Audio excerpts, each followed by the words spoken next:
ये है Gayatri media group और आप देख रहे हैं ताज न्यूज, आईना सच का।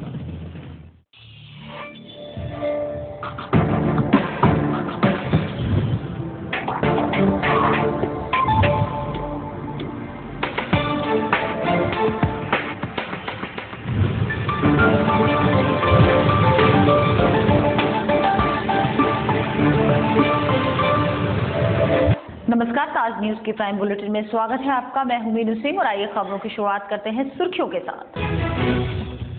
नशे में धुत अर्धनग्न युवक की दबंगों ने पीट कर की हत्या। किसी ने नहीं सुनी बदहाल मां की करुण पुकार, पुलिस से लगाई गुहार।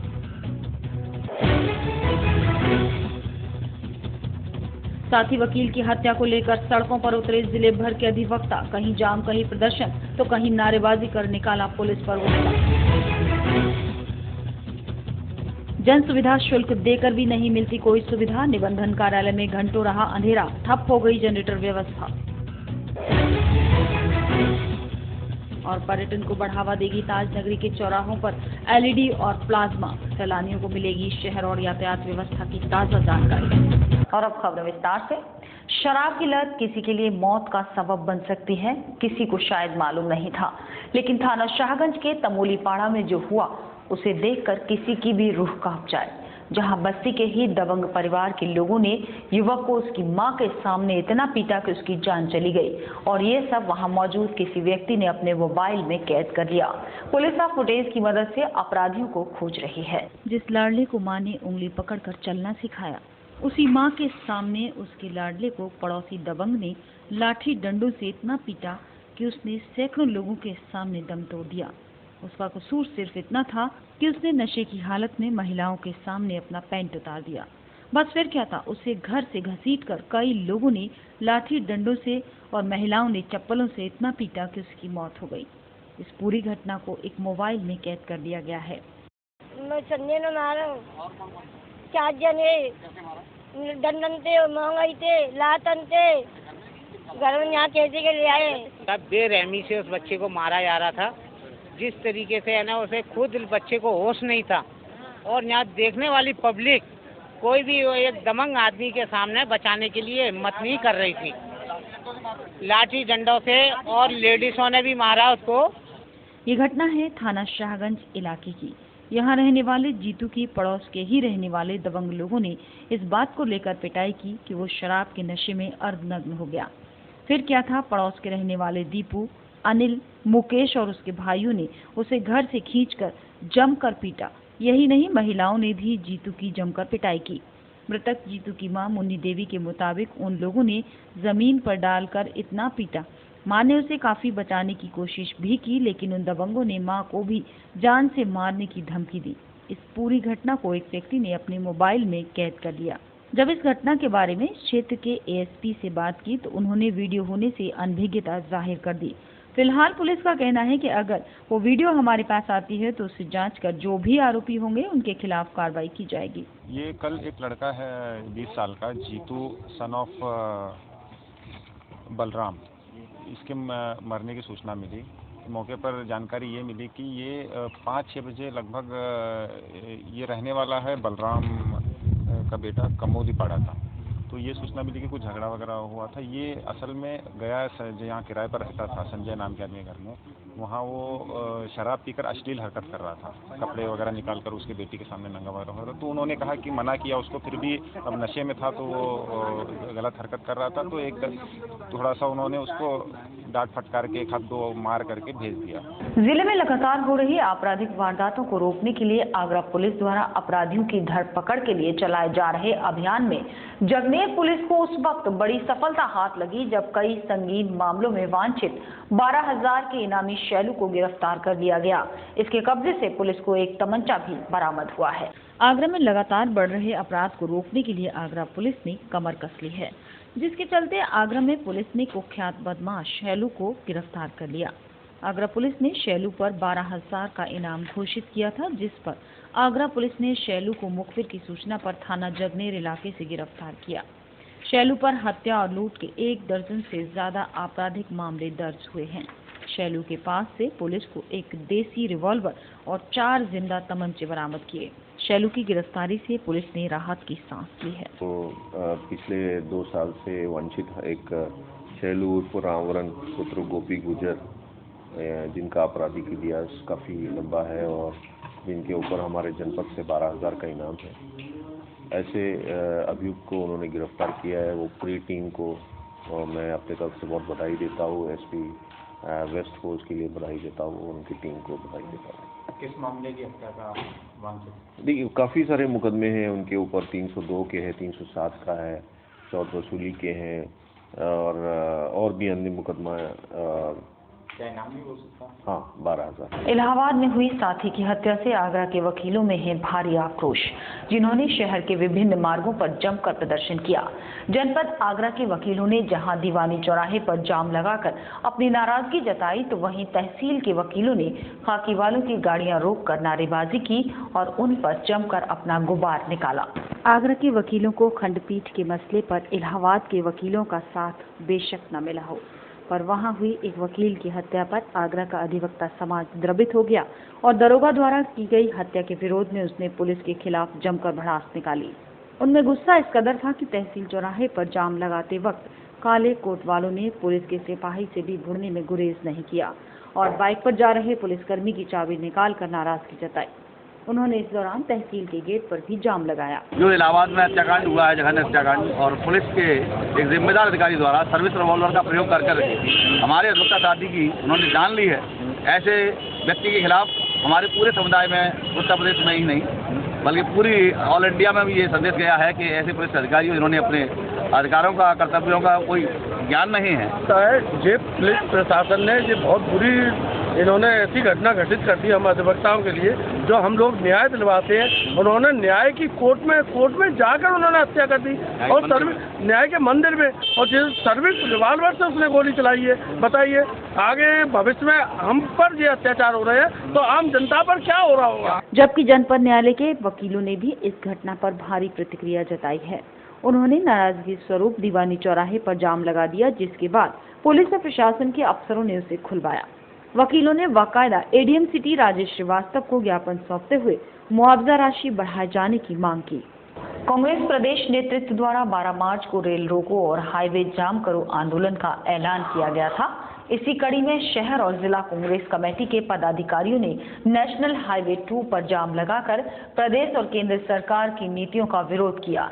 बड़ी संख्या में पहुंचे कांग्रेसियों को पुलिस की लाठियां भी खानी पड़ी। उत्तर प्रदेश कांग्रेस अध्यक्ष निर्मल खत्री के आह्वान पर शहर और जिला कांग्रेस कमेटी ने केंद्र और प्रदेश सरकार की किसान विरोधी नीतियों के विरोध में नेशनल हाईवे 2 पर जाम लगाया। बड़ी संख्या में पहुंचे कांग्रेसियों को रोकने के लिए पहले से ही भारी पुलिस बल मौजूद था। कांग्रेसी सबसे पहले शहर कांग्रेस कार्यालय पर इकट्ठा हुए और फिर अबुल्लाह की दरगाह पर हाईवे को जाम कर दिया। इस बीच पुलिस और कांग्रेसियों में काफी नोकझोंक हुई। पुलिस द्वारा हल्का बल प्रयोग किया गया, जिसमें शहर अध्यक्ष हाजी अबरार हुसैन के कपड़े फट गए।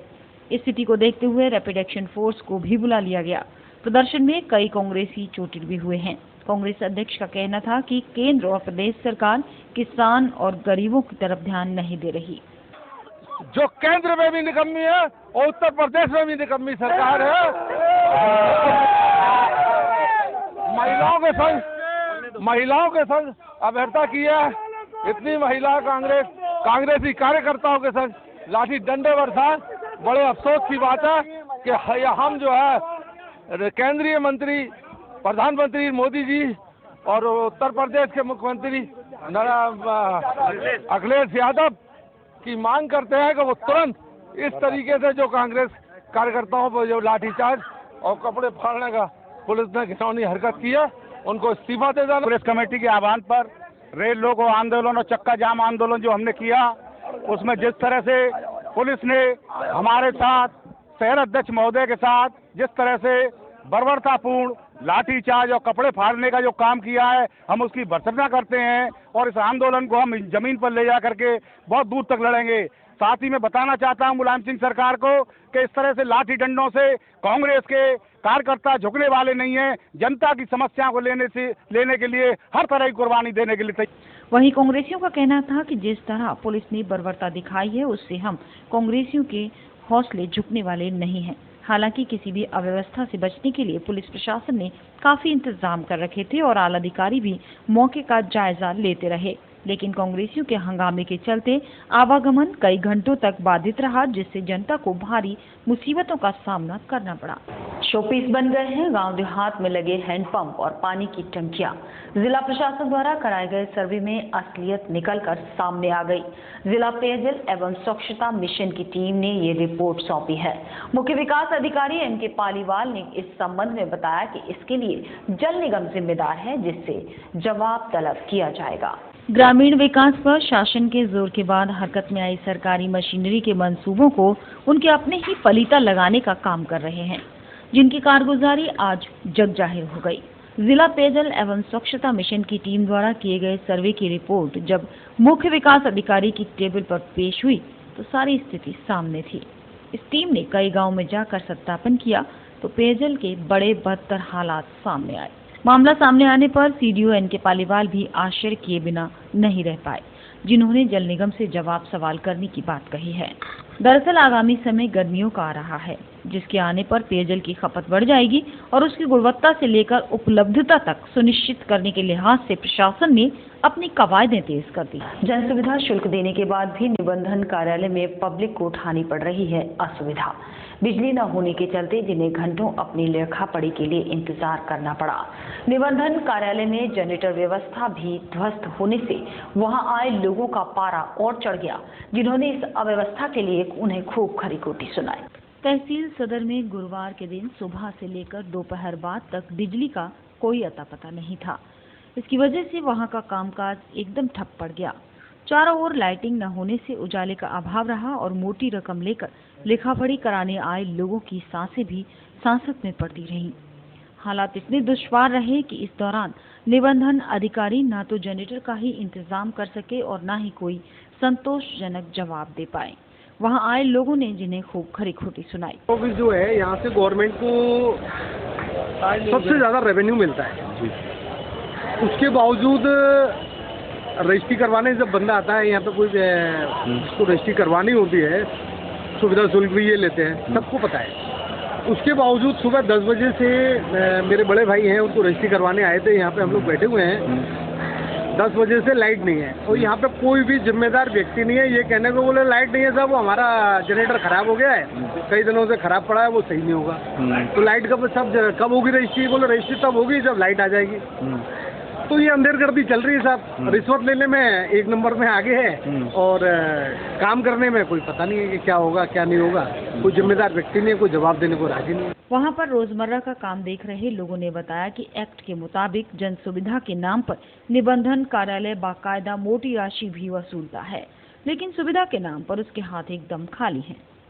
तो है जो निबंधन शुल्क लेता है, और निबंधन शुल्क का मतलब ये होता है कि रिकॉर्ड का रख रखाव करना, जन सुविधाएं देना और जो आम जनता है उनकी परेशानियों को दूर करने के लिए। और गौरतलब है कि उत्तर प्रदेश की अर्थव्यवस्था में निबंधन विभाग एक बड़ा आय का जरिया है, जहां रोजाना करोड़ों रुपए का टर्नओवर होता है, लेकिन इसके बावजूद भी विभागीय लोगों की उदासीनता का इससे बड़ा उदाहरण और क्या हो सकता है कि सुबह से बंद पड़ा लिखापढ़ी का काम दोपहर बाद तक भी शुरू नहीं हो सका।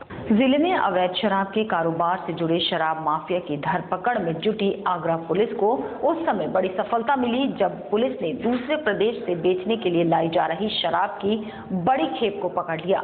इस शराब की तस्करी कर ला रहे 2 तस्करों को भी पुलिस ने गिरफ्तार किया। पुलिस के मुताबिक पकड़ी गई शराब की कीमत तकरीबन 10 लाख रुपए आंकी जा रही है। जिले में शराब माफियाओं पर अंकुश लगाने के लिए वरिष्ठ पुलिस अधीक्षक द्वारा चलाए जा रहे अभियान में पुलिस लगातार चेकिंग अभियान चलाकर शराब तस्करों की तलाश में जुटी है।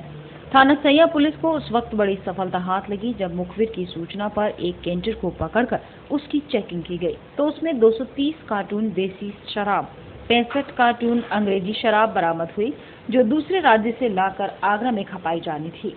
पुलिस ने इस गाड़ी के साथ 2 लोगों को भी गिरफ्तार किया। पुलिस के मुताबिक पकड़ी गई शराब की कीमत तकरीबन 10 लाख रुपए आंकी गई है। भी एक बहुत अच्छा काम हुआ है, उसमें अवैध शराब उन्होंने बरामद की है और इसमें करीब करीब पूरी अगर संपत्ति की बराबरी की आप देखेंगे, अगर रिकवरी देखेंगे तो 10 लाख की शराब है और कैंटर की कीमत पकड़ के 20 लाख का उन्होंने ये माल पकड़ा है जो अवैध है, और उसमें मुकदमा हमारे थाने पे लिखा गया है, उसमें कार्रवाई की। कितने लोगों को पकड़ा गया? 2 लोगों को पकड़ा गया। और इसी के साथ रुक रहे हैं एक छोटा सा ब्रेक लेने के लिए।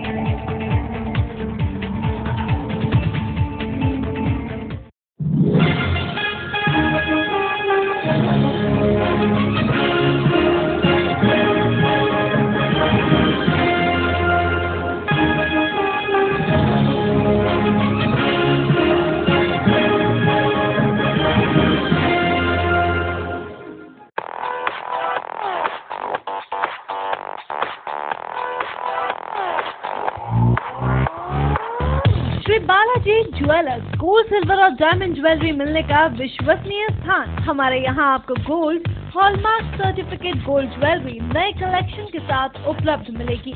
संपर्क करें Shri Balaji jewellers, Fortune tower near Kargil petrol pump, Agra. Phone number 9719 333 563 और 9759 333 992।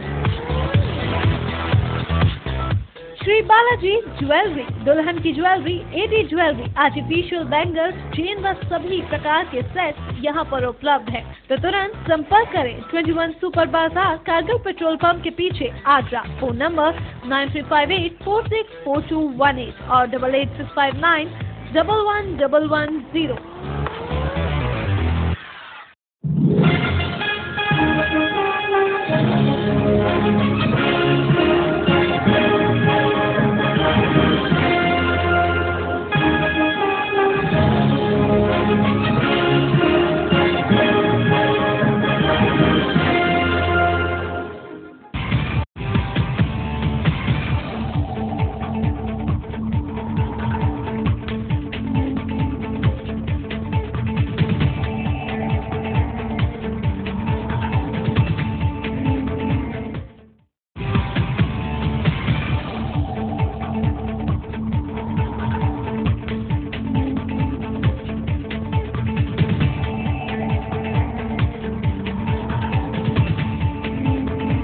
ब्रेक के बाद अगली खबर। ग्राम पंचायतों में लगे सफाई कर्मचारियों ने अपनी लंबित मांगों को लेकर दिया विकास भवन पर धरना, जिन्होंने प्रधान के साथ साथ पंचायत सचिव पर भी शोषण करने के आरोप लगाए।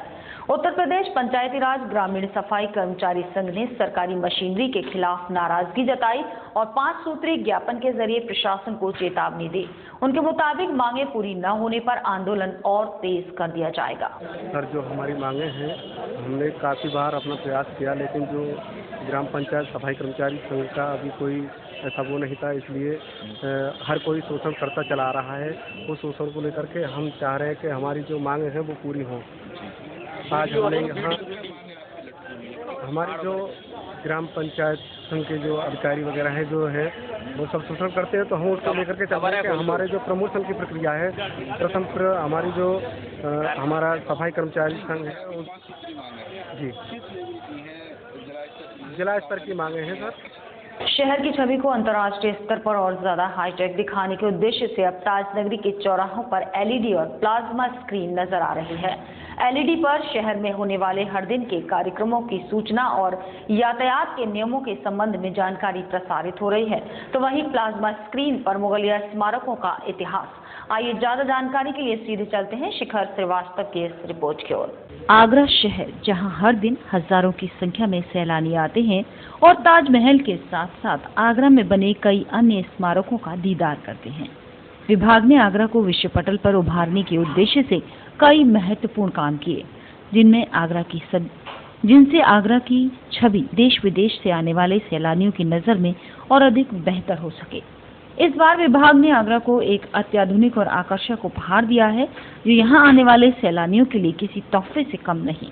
विभाग ने इस बार आगरा शहर के मुख्य चौराहों पर LED बोर्ड लगवाए हैं, जिन पर हर वक्त ट्रैफिक के नियम और आगरा शहर में होने वाले सांस्कृतिक कार्यक्रमों की सूचनाएं चलती रहती हैं, जिससे आगरा आने वाले आगंतुकों को आगरा में होने वाली गतिविधियों की जानकारी मिलती रहती है। वहीं विभाग ने एक रंगीन प्लाज्मा कलेक्ट्रेट पर लगवाई है, जिस पर आगरा शहर की मुगलिया स्मारकों की डॉक्यूमेंट्री फिल्में चलती हैं, जिससे आगरा आने वाले पर्यटकों को उन ऐतिहासिक स्मारकों की काफी जानकारी मिलती है। साथ ही उन दृश्यों को देखने के बाद स्मारकों के दीदार की चाह पर्यटक के दिल में और बढ़ जाती है। विभाग का ये काम सराहनीय है और इससे आने वाले समय में आगरा शहर को पर्यटन के नजरिए से खासे फायदे होंगे। 23 मार्च को भट्टा पाठसौल में एकत्रित होंगे पूरे प्रदेश के राष्ट्रीय लोकदल कार्यकर्ता। पार्टी के पदाधिकारी जहां से किसानों की लड़ाई लड़ने का आह्वान करेंगे। आगरा आए पार्टी के राष्ट्रीय महासचिव त्रिलोक त्यागी ने प्रेस वार्ता के दौरान भूमि अधिग्रहण बिल में संशोधन को गैर वाजिब करार दिया। उन्होंने बताया कि आला कमान का अब इस संगठन को मजबूत बनाने पर विशेष जोर है, जिसके लिए प्रत्येक जिले में जाकर वहां की समीक्षा की जा रही है। राष्ट्रीय लोकदल के आगरा आए राष्ट्रीय महासचिव त्रिलोक त्यागी ने जनपद और प्रदेश के नेताओं के साथ बैठक कर यहां के हालातों का जायजा लिया। उन्होंने इस दौरान पत्रकारों से भी वार्ता की और संगठन का नजरिया स्पष्ट किया। भूमि अधिग्रहण बिल में हुए संशोधन पर रालोद नेता खिन्न दिखे, जिसके लिए उन्होंने बताया कि 23 मार्च को भट्टा पाठसौल में प्रदेश और राष्ट्रीय स्तर के नेताओं का जमावड़ा देखने को मिलेगा, जहां देश के किसानों की आवाज बुलंद की जाएगी। संगठन के वरिष्ठ नेता ने मुआवजा नीति में भी बदलाव की मांग उठाई। का मुआवजा 20 गुना हो गया है, पर किसान का मुआवजा महंगा नहीं है। वो इसलिए वो ऐसा हम मांग करते हैं कि इसमें तब्दीली होनी चाहिए और किसान का जितना फसलों का नुकसान हुआ वो पैसा देना चाहिए। पूरी दुनिया में होता है। अमेरिका में तो अगर मक्का ज्यादा पैदा हो जाती है तो मक्का को समुद्र में डाल देते हैं, पर किसान को उसका पूरा पैसा देते हैं। यहाँ फसल गल जाए सड़ जाए किसान का कोई पूरा हाल नहीं। रालोद पदाधिकारी के मुताबिक केंद्र सरकार की नीतियों से पब्लिक अभी से आजिज आ चुकी है। यही वजह है कि उनके नेता पार्टी और संगठन को मजबूत बनाने पर जोर दे रहे हैं। कई जगह हुए बदलाव की भी यही वजह है। राष्ट्रीय लोकदल के नेताओं ने बताया कि वो हाईकोर्ट बेंच के पक्षधर हैं, लेकिन वो मेरठ और आगरा की लड़ाई में नहीं पड़ना चाहते, जबकि उन्होंने छोटे छोटे प्रदेशों की भी पुरजोर वकालत की। उन्होंने बताया कि अप्रैल माह में वो इसके लिए अभियान भी चलाएंगे।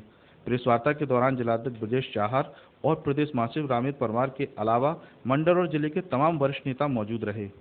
हर भारतीय की खास पहचान, इसके लिए सरकारें योजनाएं चला रही है। इन्हीं में एक योजना है आधार कार्ड योजना, जो आगे आने वाले समय में पहचान का प्रमुख साधन बनेगी। जीवनी मंडी जोन्स मिल लाइन पर आधार कार्ड कैंप लगाया गया, जहां लोगों ने पहुंचकर अपने और अपने परिजनों के फॉर्म कैंप पर सबमिट कराए।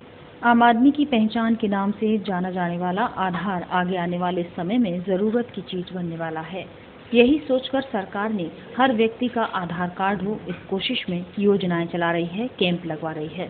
इसी कड़ी में जीवनी मंडी स्थित जोन्स मिल लाइन पर आधार शिविर लगाया गया, जहां लोगों ने पहुंचकर अपने और अपने परिजनों के आधार कार्ड के पंजीकरण कराए। बड़ी संख्या में पहुंचे लोगों ने आधार कार्ड को बेहद जरूरी बताया। लाइन आपका दयान प्रेस के बिल्कुल सामने सही कैंप कल तक के लिए है। हाँ, तो आधार कार्ड में मेनली जरूरत होती है आपकी आईडी प्रूफ, एड्रेस प्रूफ के लिए। आईडी प्रूफ में आपका वोटर आईडी कार्ड, आपका पैन कार्ड, आपका पासपोर्ट और आपका राशन कार्ड। एड्रेस प्रूफ के लिए आपकी बैंक की पासबुक हो गई, बिजली का बिल है, राशन कार्ड वैलिड है एड्रेस प्रूफ के लिए, और भी कई सारी चीज़ें हैं। आपका टेलीफोन बिल है, गैस कनेक्शन है, ये सारी चीज़ें आपके एड्रेस प्रूफ के लिए वैलिड है। आपको बताते चलें, अब आधार कार्ड का उपयोग ज़्यादातर हर जगह हर काम में हो रहा है, चाहे वो रेल टिकट हो या बैंक का काम। ये शिविर जिला प्रशासन द्वारा जगह जगह लगाए जा रहे हैं। अगर आपका भी आधार कार्ड नहीं है तो आप भी आधार कार्ड बनवाएं, जो भविष्य में आपके लिए लाभकारी सिद्ध होगा। बड़ी ही धूमधाम से मनाया जाएगा संत साईं लीला शाह जी का जयंती समारोह, जिसमें 15 मार्च की सुबह शागन क्षेत्र में विशाल भव्य रथ यात्रा निकाली जाएगी। ये जानकारी श्री कृष्ण गौशाला कमेटी द्वारा प्रेस कॉन्फ्रेंस के माध्यम से दी गई। श्री कृष्ण गौशाला कमेटी संत साईं लीला शाह जी महाराज की 135वीं जयंती बड़े ही धूमधाम से न्यू शाहगंज स्थित श्री कृष्ण गौशाला परिसर में मनाने जा रही है, जिसकी तैयारियां जोरों पर हैं। 2 दिन चलने वाले इस समारोह में विशाल भव्य रथ यात्रा और भजन संध्या का आयोजन किया जा रहा है। भजन संध्या में अजमेर के कलाकारों को बुलाया गया है।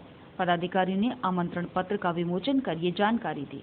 योगी राज स्वामी लीला शाह महाराज जी का जयंती उत्सव हर वर्ष की बात, इस वर्ष भी 135वां जयंती उत्सव बड़े धूमधाम हर्षोल्लास के साथ मनाया जा रहा है। संपूर्ण देश में जहाँ जहाँ भी उनके स्थान है, कुटिया है, वहाँ श्रद्धालुगण हर वर्ष स्वामी जी की जयंती बड़े श्रद्धापूर्वक मनाते हैं। इस वर्ष आगरा में 15 मार्च को प्रातः 7 बजे से सारे प्रोग्राम शुरू हो जाएंगे। पहले दुग्धाभिषेक होगा, उसके बाद हवन यज्ञ होगा, गौवंश का भंडारा होगा, उसके बाद विशाल रथ यात्रा का आयोजन संपूर्ण शाहगंज क्षेत्र में भ्रमण होगा, उसके बाद 1 बजे समापन गौशाला परिसर में होकर आम भंडारा होगा जो शाम को 4 बजे तक चलेगा। 16 मार्च को शाम को भजन संध्या का आयोजन किया गया है, वो भी हर वर्ष किया जाता है, जिसमें अजमेर के कलाकार यहाँ पर आकर अपनी प्रस्तुति प्रस्तुत करेंगे। स्वामी लीलाशाह महाराज जी की कर्मभूमि रही है श्री कृष्ण गौशाला, जहाँ पर वे समाज को एक मार्गदर्शन किया करते थे, धर्म का मार्ग बताया करते थे। यहाँ कुटिया है जहाँ वो तपस्या करते थे। तो उनका एक स्वामी लीलाशाह महाराज जी का 135वां जन्मोत्सव है, जिसके लिए सभी श्रद्धालु जो है बड़ी श्रद्धा के साथ में इसके लगे हुए हैं, तैयारियों के जोर शोर से, जिसमें स्वामी जी का दुग्धाभिषेक करने के बाद प्रसाद और भंडारे का आयोजन किया जाएगा और उनकी रथ यात्रा निकाली जाएगी। पूरे शाहगंज बाजार के अंदर रथ यात्रा निकालने के बाद यहाँ भंडारे का आयोजन किया जाएगा।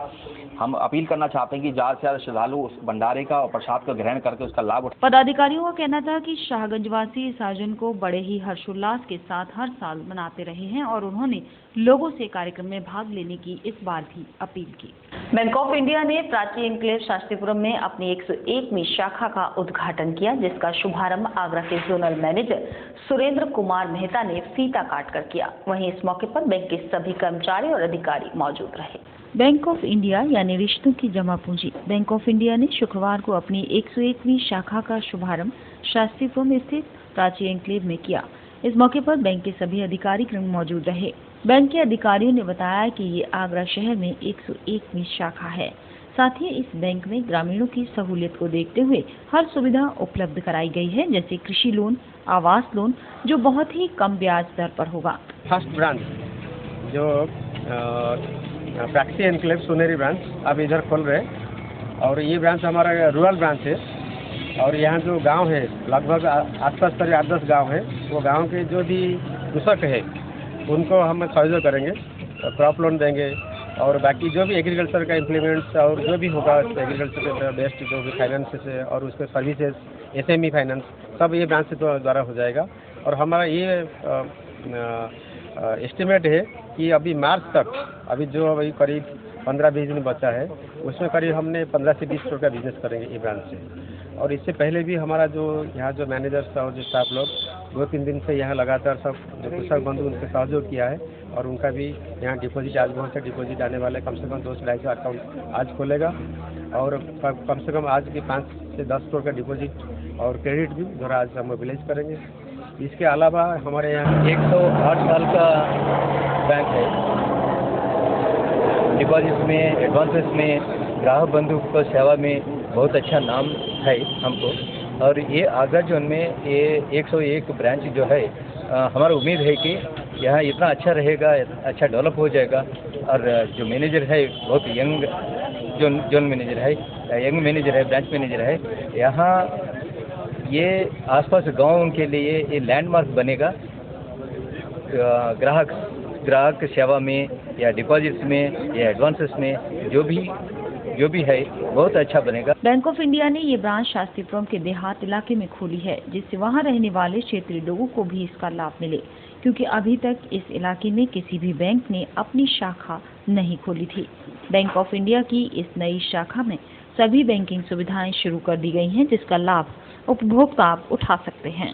आगरा की सामाजिक संस्था मां कैला देवी राजराजेश्वरी द्वारा हर साल की तरह इस बार भी कैला देवी पैदल यात्रा जाने वाले भक्तों के लिए राजस्थान के राघव स्वर्गाश्रम में भंडारे का आयोजन किया जा रहा है।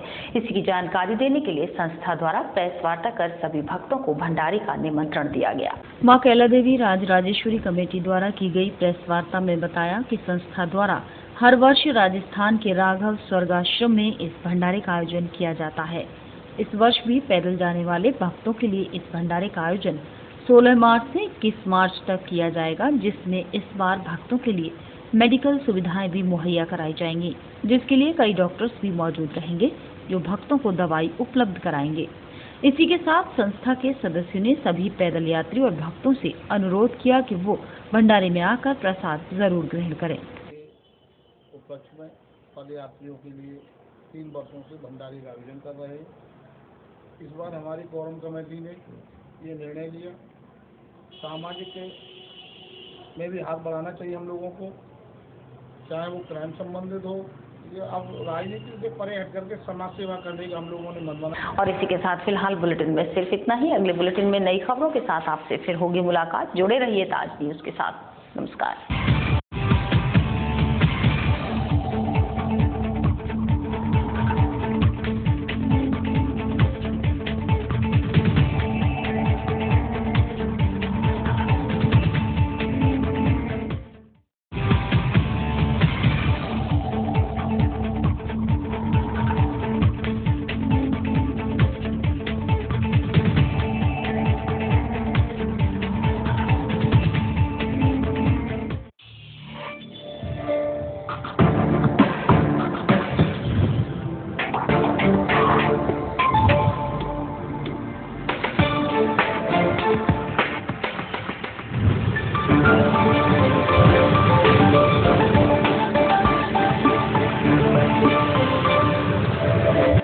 ये है गायत्री मीडिया ग्रुप और आप देख रहे हैं ताज न्यूज, आईना सच का।